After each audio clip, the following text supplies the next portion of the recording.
Pérola Negra. Psicografado por Ariovaldo César Júnior. Ditado pelo Espírito Fernandes de Almeida de Melo. Romance espírita. Sinopse. Em 1818, a escravidão estava no auge. Uma linda jovem negra é leiloada no cais do Valongo, no Rio de Janeiro, após chegar da África.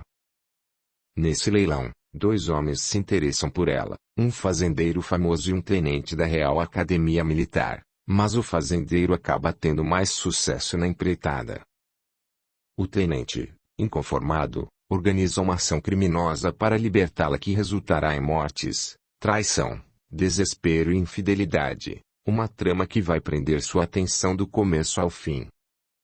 As comunicações espirituais revelam informações preciosas, que mudam a vida dos envolvidos, conduzindo-os aos verdadeiros compromissos espirituais. Audiolivro realizado pelo canal Surya Chand Audiobook.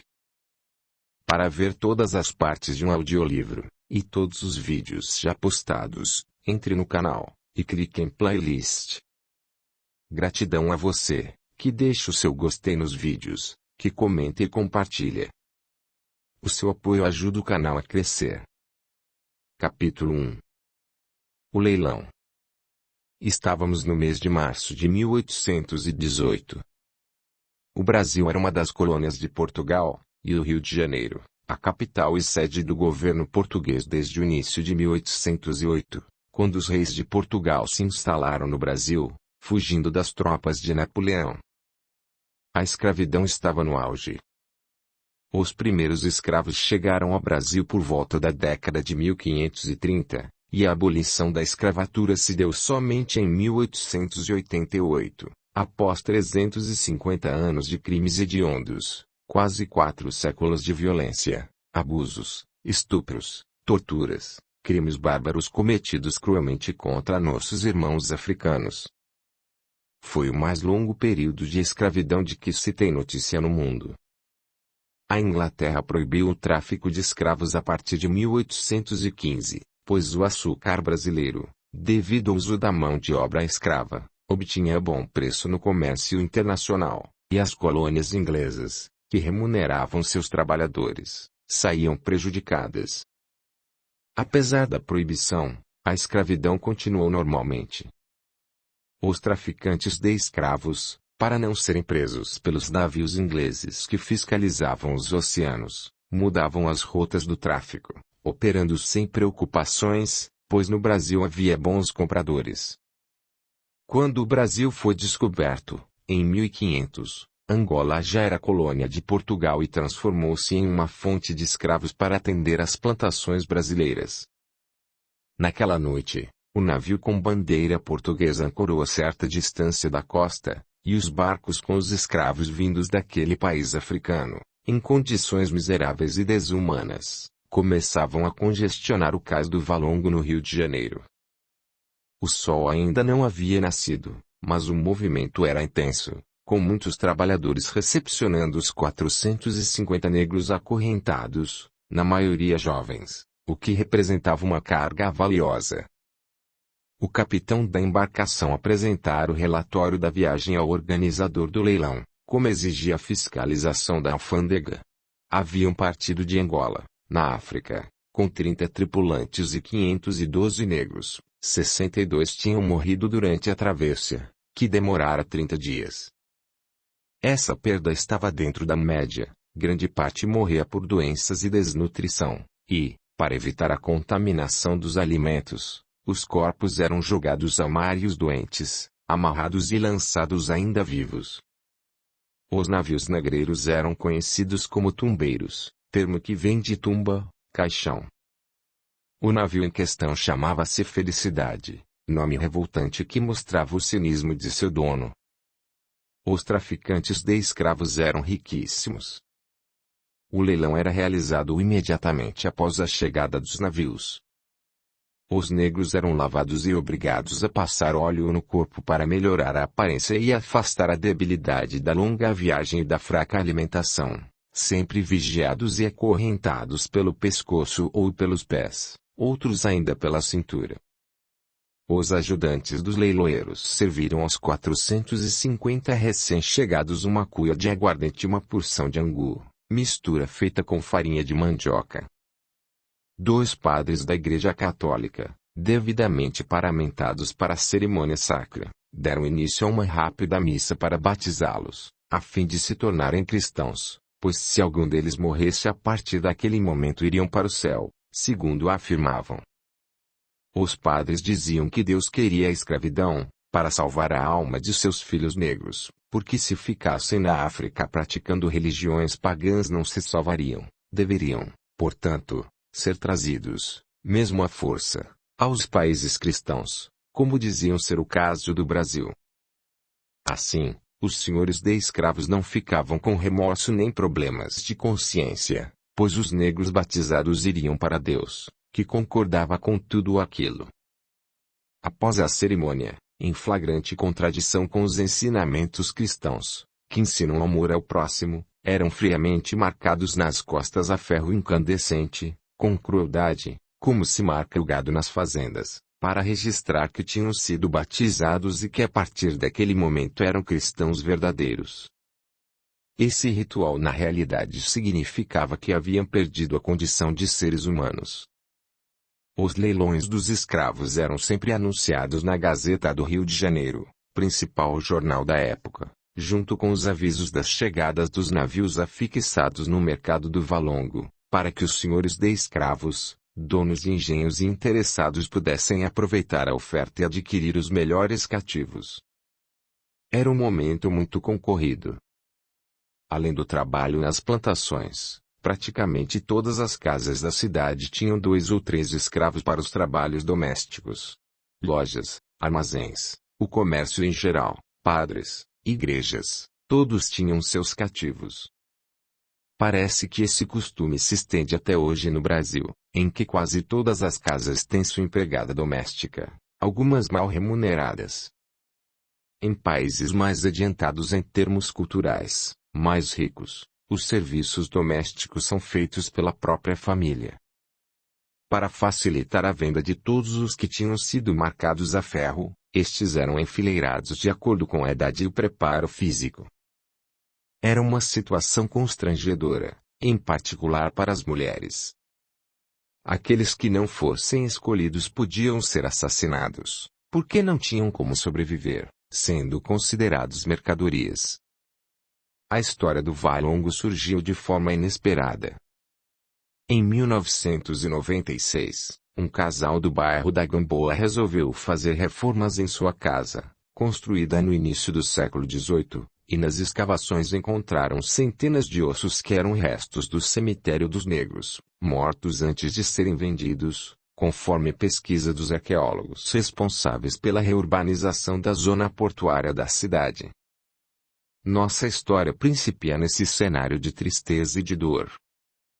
Destacava-se naquele grupo de cativos que acabara de aportar uma menina negra de aparentemente 14 anos de idade, de beleza invulgar, com olhos encantadores. Todos estavam parcialmente cobertos com uma túnica de algodão cru, para mostrar os músculos, a força de trabalho.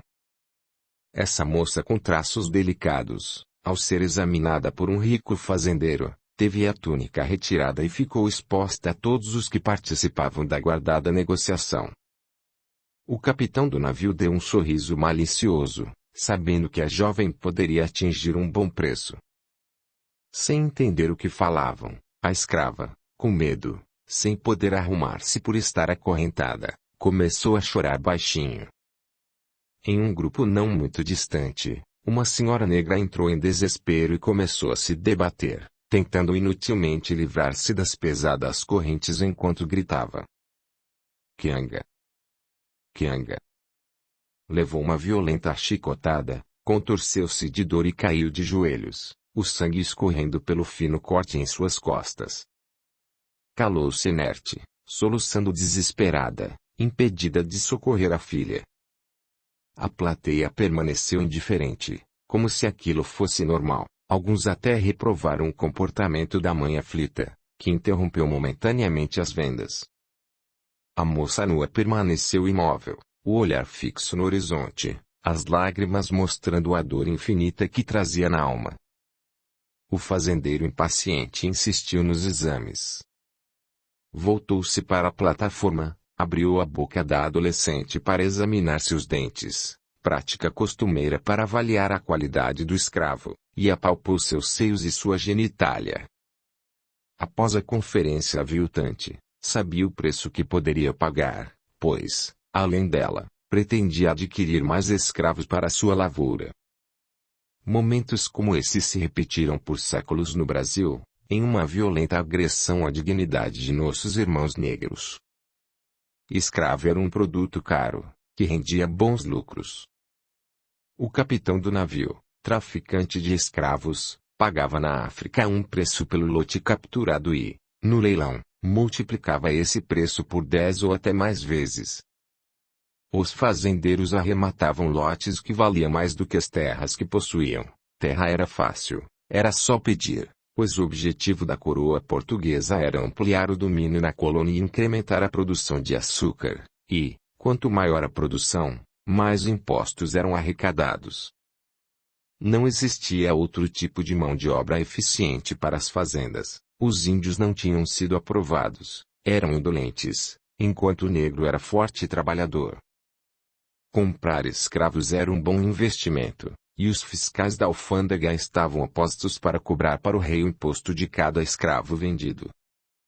Iniciado o leilão, muitos compradores se acotovelavam na plataforma dando seus lances. Alguns fazendeiros do interior vinham acompanhados das esposas, que aproveitavam a viagem para conhecer o luxo da capital, fazer compras na Rua do Ouvidor e, quando convidadas pela corte, participavam orgulhosas de concertos musicais, procissões e cerimônias religiosas com os integrantes da nobreza. O leiloeiro exultava com os bons resultados daquela manhã, os preços obtidos estavam acima do que esperava. Depois de algum tempo, ofereceu a jovem nua, tendo cuidado de cobri-la novamente com a túnica, como se fosse um homem de respeito. O fazendeiro interessado levantou o braço e deu o primeiro lance. Do outro lado, um tenente da guarda imperial, que também observava a moça há longo tempo, cobriu seu lance, o que desgostou o pretendente. Iniciou-se uma disputa acirrada, e as pessoas que os assistiam começaram a torcer por esse ou aquele. Os lances ultrapassaram o valor de mercado de uma jovem escrava, mas nenhum dos interessados moderou as ofertas, até que o fazendeiro, ferido em seu orgulho e antevendo os prazeres futuros que a moça lhe daria, duplicou o lance e calou o tenente da guarda, que reconheceu a derrota.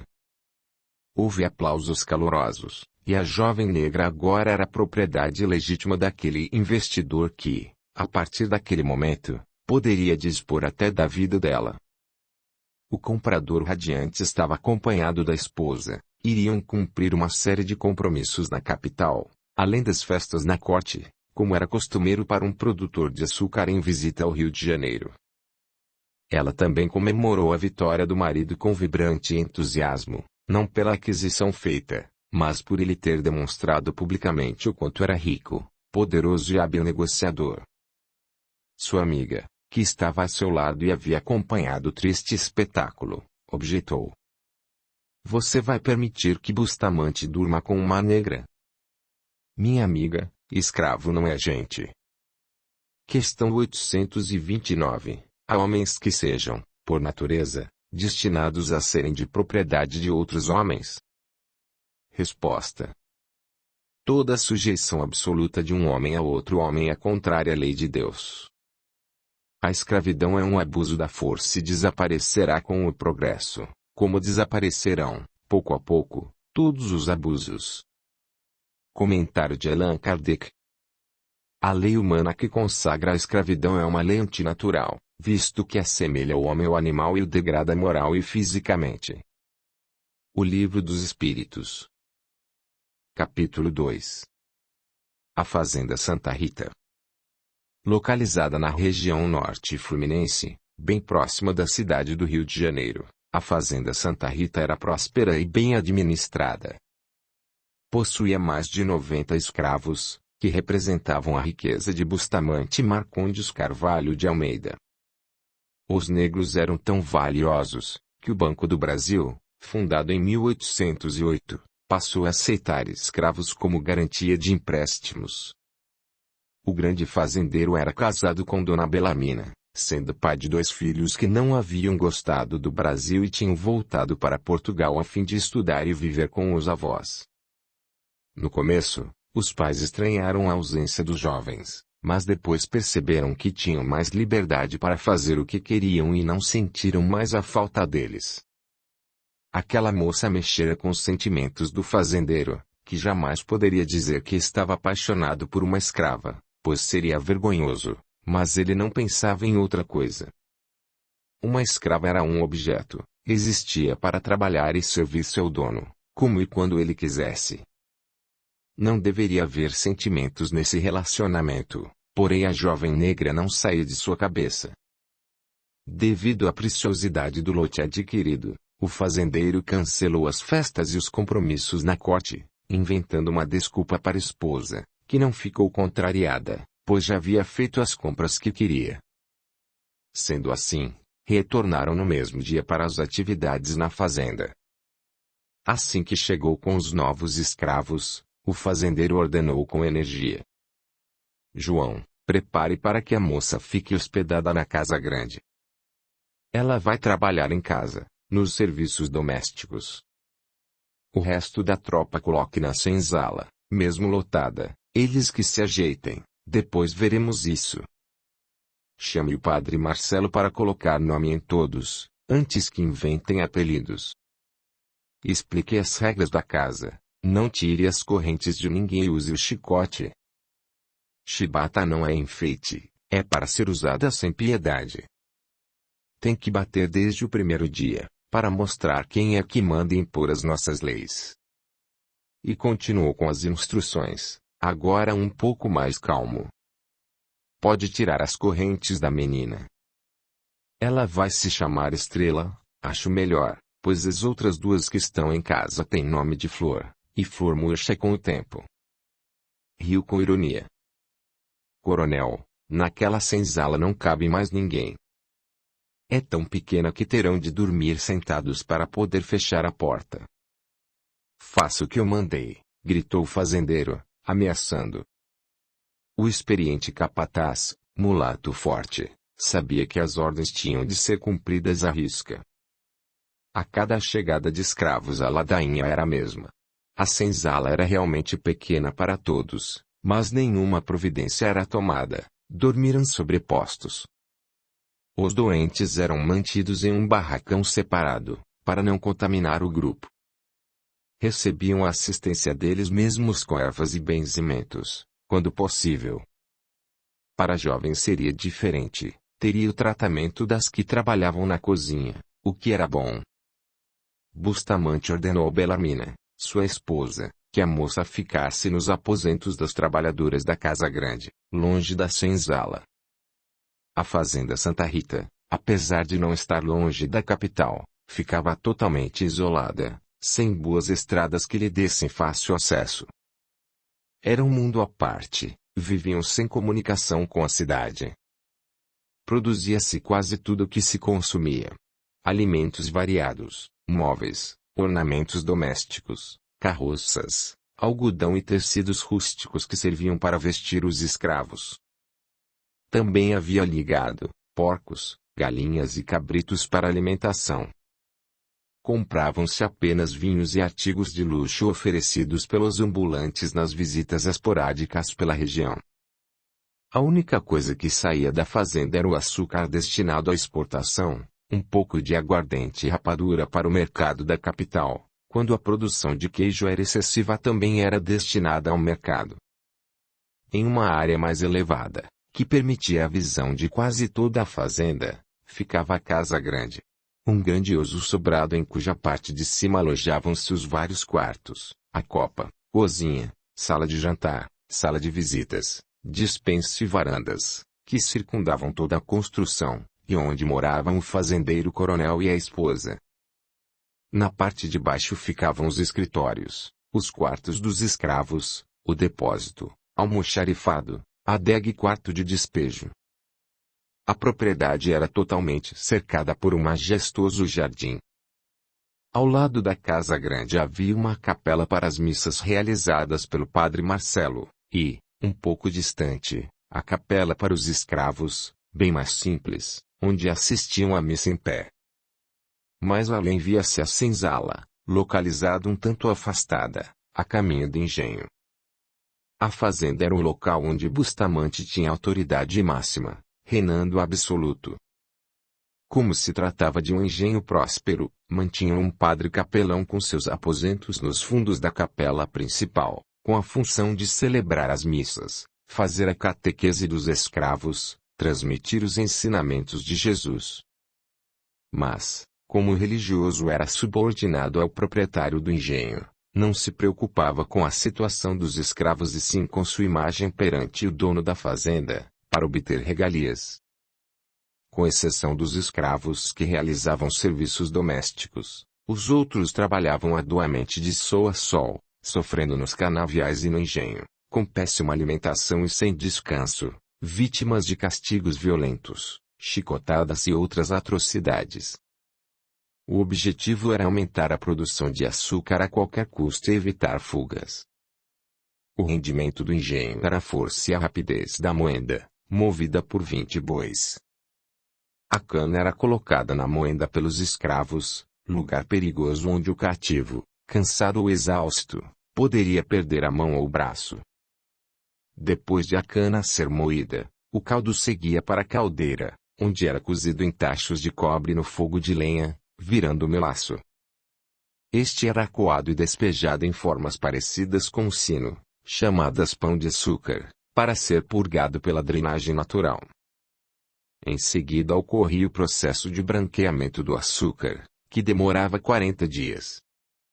Muitos trabalhadores não eram escravos, e sim remunerados, como o gerente do engenho e os feitores que comandavam os escravos, os chefes de turma, os encarregados, além do capataz, que era um ajudante direto e de confiança dos donos.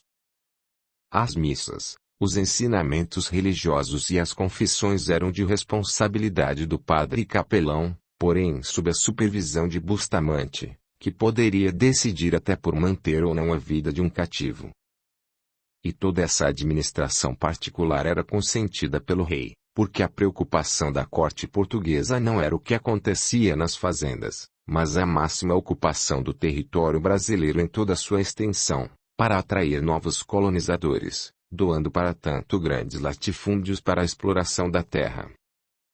Desde a formação das capitanias hereditárias e as doações de sesmarias, tinham sido fatiadas grandes áreas de uma capitania, e a fazenda Santa Rita era uma dessas áreas, tendo sido doada com exigência do plantio da cana e do engenho de produção do açúcar, monocultura que fazia sucesso na Europa. Sendo assim, para grandes áreas de cultivo, a única alternativa era utilizar a mão de obra gratuita, que resultava em lucros extraordinários.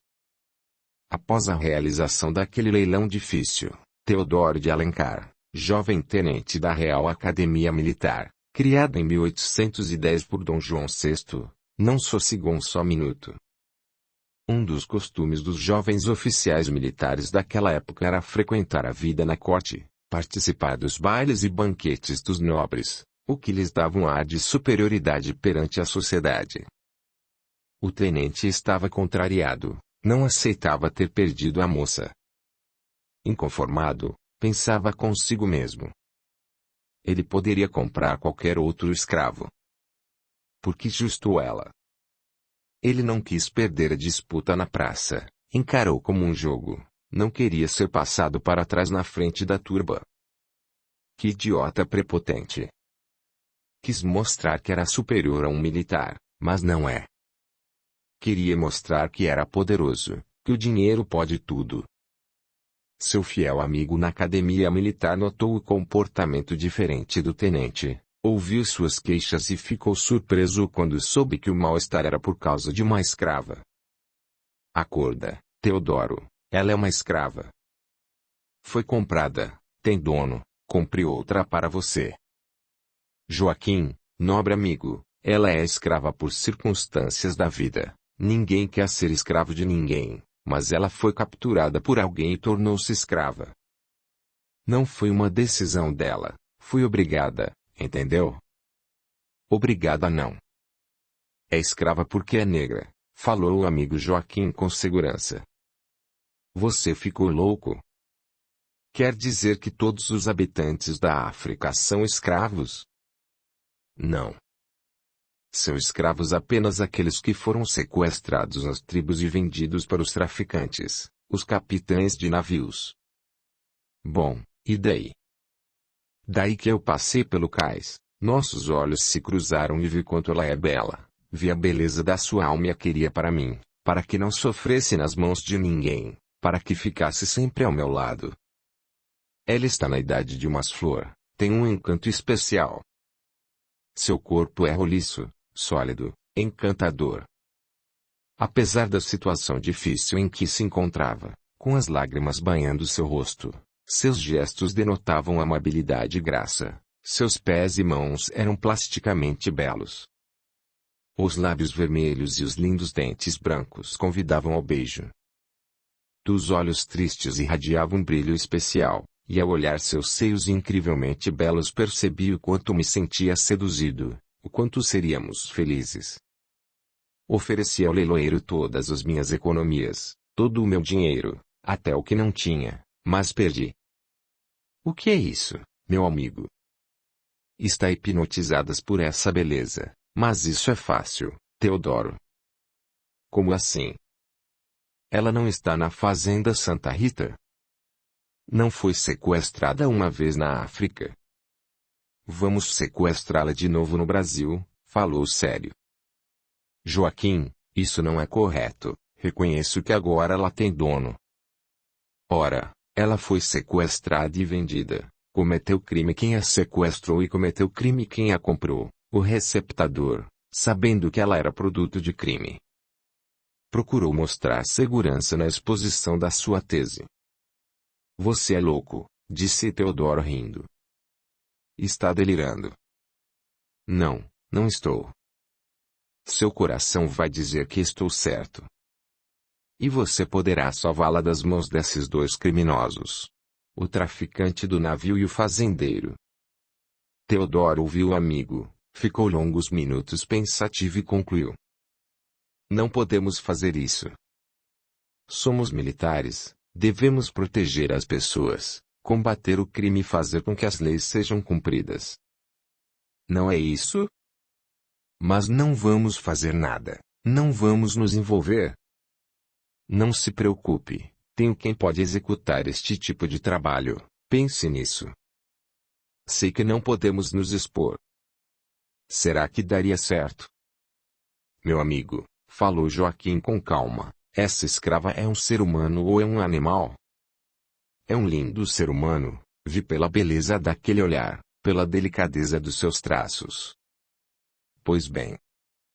Se é nosso dever proteger as pessoas e combater o crime, é isso que vamos fazer. Mas a escravidão é legal, está prevista em lei. Tudo o que foi feito está rigorosamente dentro da lei, retrucou Teodoro. Meu amigo, use a razão. Essa é a lei dos homens, não uma lei divina, pois todos somos filhos de Deus. Entre os homens e Deus, prefiro ficar com Deus. Além disso, aprendemos com nosso mestre de filosofia, Paulo Fernandes, que gente não é mercadoria. Lembra-se da aula sobre a Declaração dos Direitos do Homem e do Cidadão, aprovada pelos franceses em 1789? Pois bem, aprendemos muito, e aquela aula emocionou a todos nós. Trata da liberdade, igualdade e fraternidade que devem reinar entre os homens. Chegará o dia em que isso será aplicado em todos os países, até nas colônias. Acredito nisso com todas as minhas forças, discursou Joaquim com ênfase surpreendente. Joaquim, estou começando a acreditar em você. Então me explique o que vamos fazer, estou impaciente. Libertaremos a negra que conquistou seu coração. Como vamos comprá-la, se ela não está à venda? Teodoro, vamos raptá-la. Se inscreva, ative o sininho, e clique em todas, para receber as notificações de novos audiolivros. Deixe o seu gostei, o seu comentário, e compartilhe. O seu apoio ajuda o canal a crescer. A gratidão é o caminho da evolução. Capítulo 3. Estrela. Estrela fora recepcionada por Rosa e Margarida, escravas que trabalhavam na cozinha. Ambas lhe explicaram sobre a preparação dos alimentos, os costumes da casa, como lavar, guardar os utensílios, os cristais, os faqueiros, a limpeza e a divisão dos trabalhos. Rosa era culta e simpatizou logo com a recém-chegada. Estrela era de Angola, colônia de Portugal desde 1482. Fora capturada em uma tribo que falava o português. Rosa sentiu necessidade de socorrer a novata.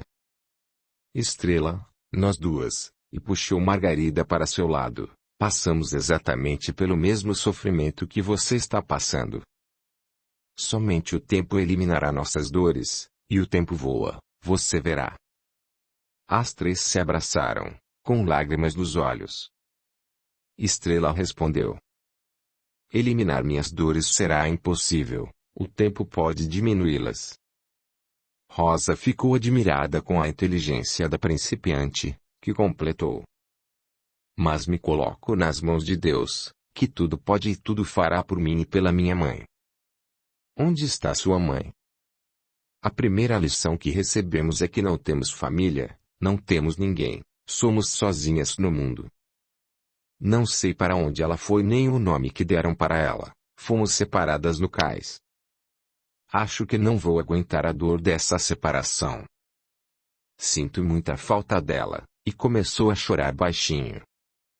Escutaram passos no corredor, e Rosa começou a falar das coisas da casa para disfarçar. Depois, com mais calma, orientou-a a cumprir rigorosamente com suas obrigações e nunca perder a esperança. Enquanto a abraçava como se fosse sua filha, explicou que aquele serviço não se comparava com a vida dos que viviam amontoados nas senzalas sem boa alimentação, em galpões escuros, úmidos e sem higiene, que trabalhavam todos os dias, de segunda a segunda, sem descanso. Pediu que não confiasse no padre Marcelo, pois às vezes ouvia as conversas dele com o patrão. E, como Estrela era bela, Rosa aconselhou: você será procurada pelo coronel, como eu fui algumas vezes. Aceite o destino, não sofra, como já disse, viver longe daqui é perigoso, você seria maltratada pelos outros escravos. Aqui estará protegida, mas não das garras do fazendeiro. Não me importo com isso, pois meu corpo não é meu, não me pertence, é emprestado por Deus. Se ele fizer alguma coisa comigo, terá que prestar contas a Deus. E iremos protegê-la de uma possível gravidez, pois é muito sofrimento para uma mãe separar-se do filho e, o que é pior, ver que está sendo vendido para ser maltratado ou perder a vida nas plantações. Vamos ajudá-la sempre que possível. Estrela agradeceu emocionada. Belarmina, quando convinha, obedecia às ordens do marido, senhor da fortuna proveniente das exportações do açúcar. Agora, as três empregadas da casa estavam sob suas ordens. Os outros escravos, no entanto, obedeciam aos brancos da fazenda e ao comando do capataz, jovem mulato liberto, forte, filho de português com escrava. Sua liberdade fora concedida pelo pai, fazendeiro de outra fazenda, que o colocara na posição privilegiada de homem de confiança do coronel. Ele obedecia a ordens, mas procurava proteger de algumas formas seus irmãos africanos. Os cativos eram maltratados, como em todas as fazendas do Brasil, vivendo em condições desumanas, piores até do que se fossem animais. Ouviam-se rotineiramente os gritos desesperados daqueles que eram torturados ou açoitados pelos feitores, mas o padre capelão nunca se preocupou com isso, concordando com aquele terror. Trabalhavam até exaustão, sob vigilância constante, Os que denunciavam os que não produziam eram agraciados com benefícios enganosos, não ganhavam a liberdade nem melhores condições de trabalho, mas recebiam como prêmio essa ou aquela escrava e uma boa dose de aguardente. O infrator era punido com uma quantidade de chibatadas de acordo com a infração cometida. Naquela fazenda nenhum escravo fora executado, mas alguns tinham morrido por excesso de açoites. O coronel dizia: "Não matei ninguém nem mandei matar, morreu porque era fraco." Os doentes, como já se sabe, eram tratados pelos próprios escravos, e muitos não sobreviviam. Obrigatoriamente, todos tinham que comparecer às missas de domingo e falar somente a língua portuguesa. Apesar das restrições, não abandonaram por completo a cultura africana, faziam suas rezas, suas festas, e até criaram a capoeira com seu ritmo e batuque, como se fosse uma dança, embora fosse proibida, pois todos sabiam se tratar de um treino de luta. A procriação era exigida das mulheres, pois aumentava o número de cativos. Para isso, havia um escravo reprodutor, que contabilizava mais de 100 filhos nesta e em várias fazendas da redondeza.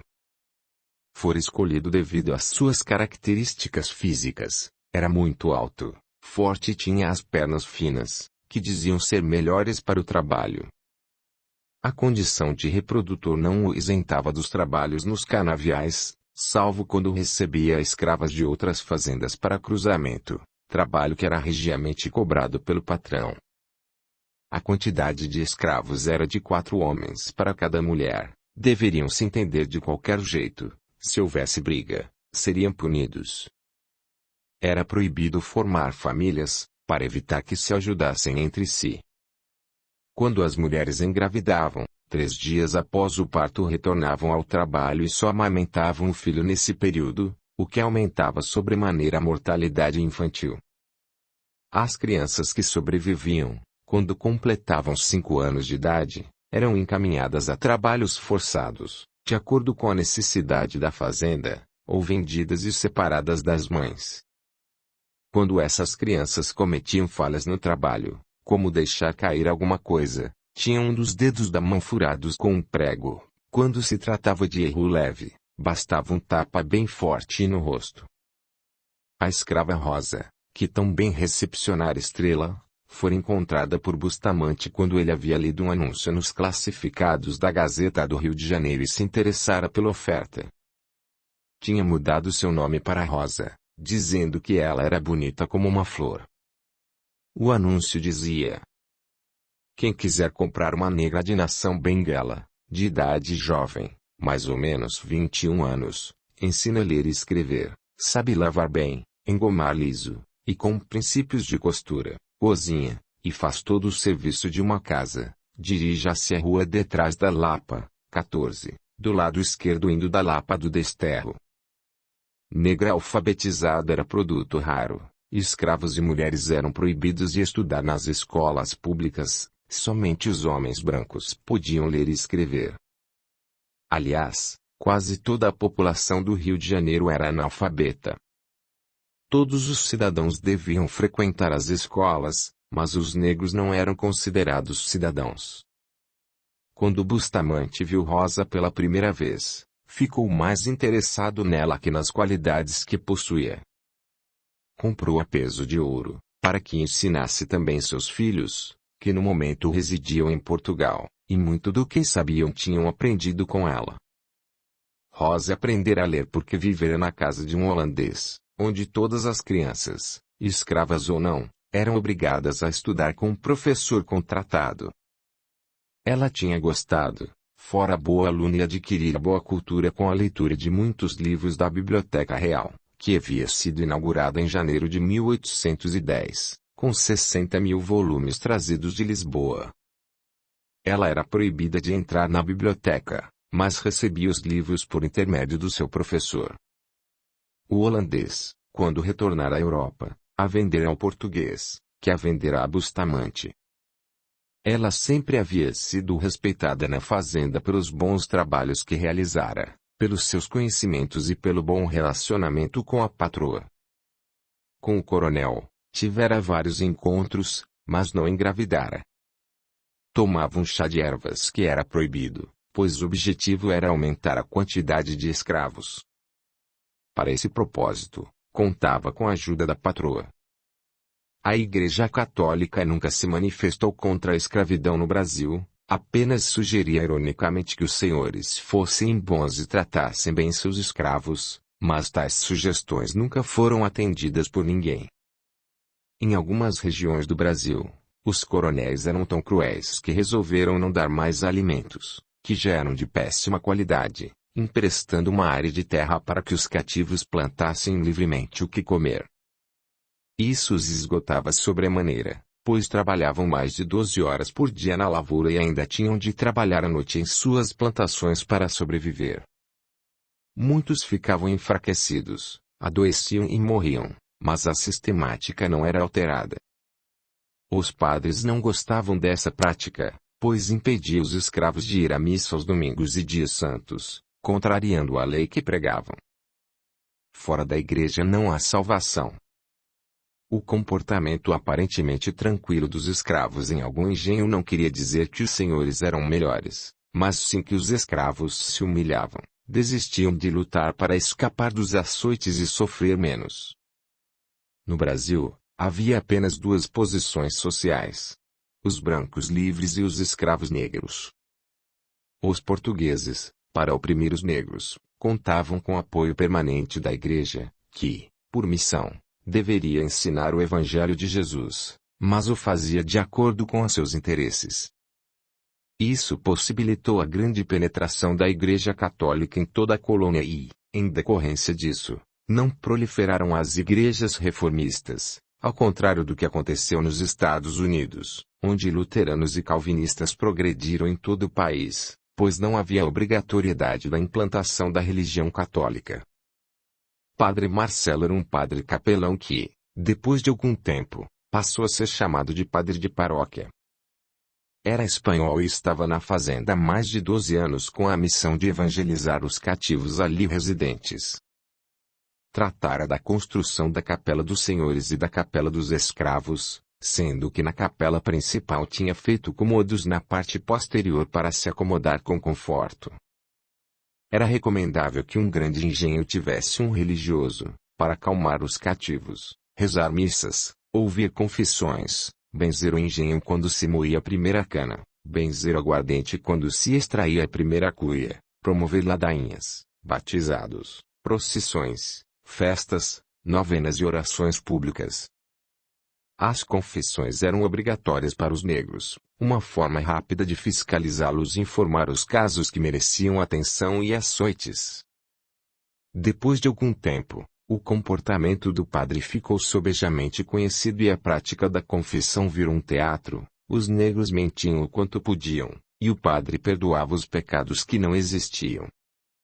Os padres ficavam totalmente alheios às leis canônicas, descumpriam o celibato, viviam em um mundo isolado e criavam as próprias regras religiosas, em conluio permanente com o dono do engenho, que os sustentava e comandava.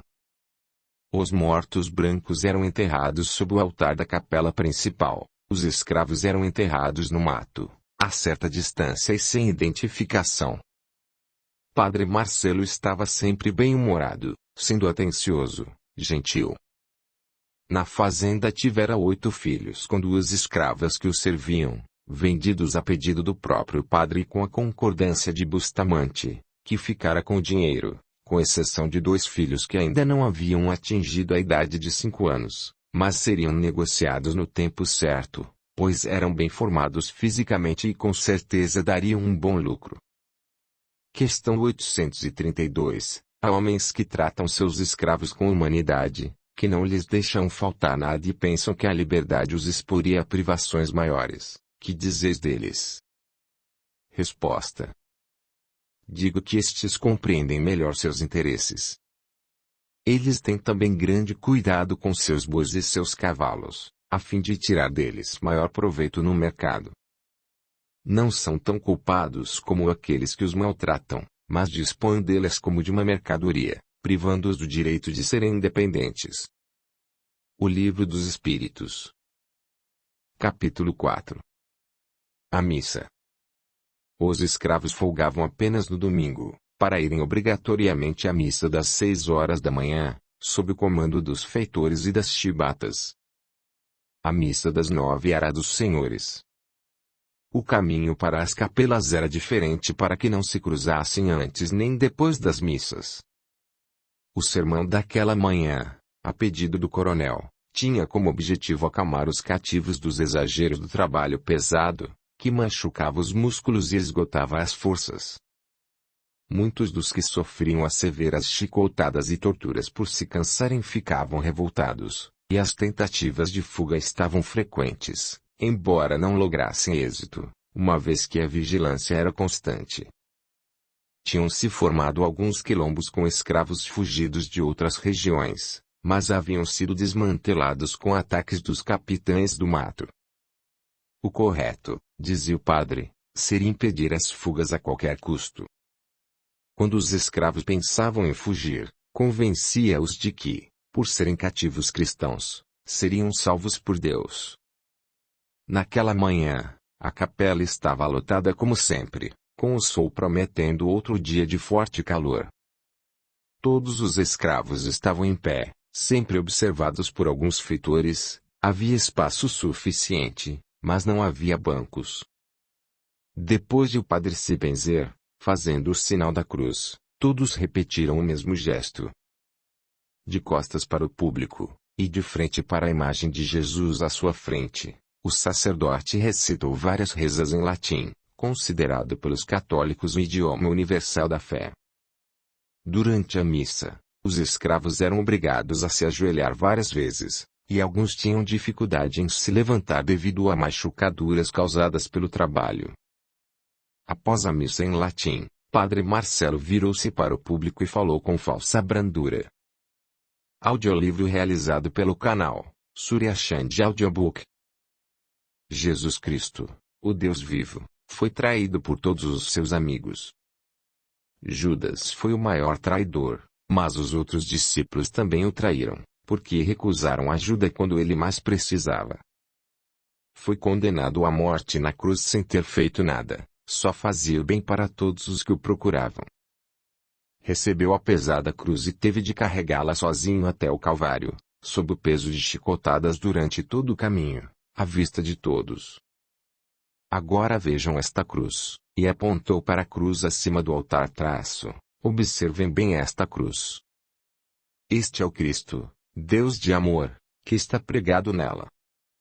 Ele teve os pés e as mãos perfurados por grandes pregos de ferro. Ele foi pregado na cruz e morreu para nos salvar. Hoje, ele está no céu olhando por nós. Não estamos abandonados. Ele nos ama. Deixou seu maior ensinamento. Amai-vos uns aos outros como eu vos amei. Ele nos ama. Devemos sofrer como ele sofreu para recebermos nossa salvação. Ele disse: Não vos deixareis órfãos, estarei convosco todos os dias até a consumação dos séculos. E gritou entusiasmado. Jesus Cristo, o Deus de amor, está conosco, está acompanhando nossa vida, nossos passos. Precisamos ter fé se quisermos a salvação. Cristo sofreu e foi salvo, hoje está no céu. Temos que ter fé. Temos que seguir seu exemplo. A fé em Deus, a fé em Cristo, é a nossa salvação. Seremos salvos se tivermos fé. Não estamos desamparados. Nosso sacrifício não será em vão. Deus está no coração de cada um de nós. Deus está ao nosso lado. Viva Jesus! E todos gritaram: Viva Jesus! Viva Jesus! Iniciou-se a distribuição da hóstia a todos os fiéis com a ajuda de suas escravas. Padre Marcelo percebeu que um clima de paz envolveu aqueles pobres coitados que traziam os olhos tristes, alguns choravam. Encerrou a missa com uma bela canção de devoção aos santos, cantada por todos, que batiam os pés e as mãos no ritmo da música. Os sermões normalmente diziam que os cristãos deveriam desenvolver as grandes virtudes da vida: obediência, humildade e subordinação ao coronel, pois essa era a vontade de Deus, que o cristão não deveria se preocupar com um mundo melhor, mas aceitar a vida de sofrimentos, para merecer o céu, que Jesus sofrera inúmeras injustiças, mas ganhar o céu pela vontade de Deus. Isto era ser cristão, dizia o padre. Esse tipo de discurso da igreja ajudava os colonizadores a explorarem os negros sem ficar com problemas de consciência. Pensavam que, se Deus permitia a escravidão no mundo, era porque ele concordava com ela. Satisfeito com os resultados da missa daquela manhã, o padre descansou um pouco, tomou um chá com 2 broas oferecido pela escrava que o servia e se preparou para a missa dos brancos, substituindo suas roupas simples por paramentos bordados com visível riqueza. A capela era outra, com amplos bancos de madeira de lei, apropriados para que pudessem se ajoelhar, tendo também belíssimos vitrais coloridos que refletiam a luz do sol, quadros nas paredes, lindas imagens de santos, tudo dando ao ambiente uma aura de paz e tranquilidade. Era um local agradável, acolhedor, diferente da primeira capela, onde não havia nada além das paredes mal pintadas, poucas janelas, péssima ventilação, piso irregular, um crucifixo e a imagem pobre de 2 santos, únicos objetos permitidos por Bustamante. Padre Marcelo, de costas para os fiéis, após os rituais iniciais da missa e as rezas em latim, que só eram compreendidas por ele, começou sua fala, com simpatia e suavidade. Meus queridos irmãos, que a paz do Senhor esteja em todos os corações. Quando Jesus, o Deus de amor, caminhava pelas ruas de Jerusalém com seus discípulos, um judeu se aproximou dele e perguntou: Senhor, devemos pagar o tributo a César? César cobrava impostos exorbitantes dos judeus, exatamente como acontece hoje, falou o padre. O rei quer ficar morando no Brasil, mas exige que os brasileiros sustentem Portugal. Bustamante era português e discordava frontalmente da alta dos impostos. Ao ouvir o sermão, grudou os olhos no altar. Padre Marcelo, percebendo o interesse do senhor do engenho, continuou com desenvoltura. Jesus percebeu que aquele judeu estava revoltado com a cobrança dos impostos e pediu ao moço que lhe desse uma moeda. Examinou-a e perguntou: De quem é a efígie que está nesta moeda? É de César, senhor. Pois bem, então dê a César o que é de César. E o moço saiu contente pelas ruas da cidade, pois entendeu a lição. Como nos ensinou Jesus, prosseguiu o padre, devemos dar ao rei o que é do rei, mas ele não tem nada, tudo pertence aos trabalhadores do Brasil. Alguns dirão: o rei é o proprietário do Brasil. Sim, proprietário das terras, mas os impostos são cobrados da produção, e o rei não é dono da produção. Não foi ele quem plantou os canaviais nem fez o açúcar. Os impostos são cobrados sobre a produção. O rei não pode pegar o que não lhe pertence. Então, como nos ensinou Jesus, devemos dar a César o que é de César. Aquela interpretação absurda da passagem evangélica caiu do céu. Como Bustamante só negava parte dos impostos com apoio de alguns funcionários da alfândega do Rio de Janeiro, esse ensinamento o deixou em paz, e estava agindo segundo a vontade de Jesus. Depois de encerrada a missa, levantou-se agradecido e foi abraçar o padre, que lhe disse baixinho: Preciso falar com o senhor em particular. Após almoçarem, o senhor do engenho, sua família e o religioso, Bustamante chamou para um canto da varanda da casa, que neste momento já estava protegida pela sombra das árvores frondosas que cercavam a bela construção. Depois de comentarem sobre o almoço, o vinho e o delicioso doce de maçã, o fazendeiro, atencioso, perguntou: Pois não, padre? O que o senhor queria falar comigo? Senhor Bustamante, faz uns 4 dias chegou nesta fazenda uma leva de escravos. Como sempre faço, coloquei em cada um deles o nome de um santo, para abençoá-los e seguir as leis canônicas a que estou subordinado. Sim, e daí? E daí que uma jovem escrava teve o nome dado pelo Senhor, Estrela, pelo que sei. Não existe esse santo nas leis que sou obrigado a obedecer.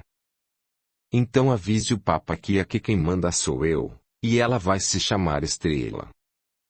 Para seu conhecimento, ela já foi batizada no cais do Valongo. Veja a marca que ela tem nas costas, agora já pertence ao rebanho de Deus, e fez uma expressão de ironia, aguardando. Sim, não há problema algum. Ela pode continuar com esse bonito nome que vou abençoá-la de novo e será considerada filha de Deus. Hoje ela estava na missa, é uma moça muito bonita, de fato uma estrela.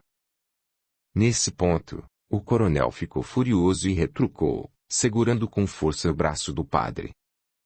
Tire as mãos dela, fique longe. Se eu souber que você chegou perto daquela menina, comece a rezar para que Jesus o receba do lado de lá. Desculpe, só quis elogiar. Não tenho interesse nenhum nela, mentiu o padre. O coronel deu o assunto por encerrado, mas ficou preocupado com o religioso, que, em termos de mulher, era perigoso. Não se pode confiar nem nos padres, pensou.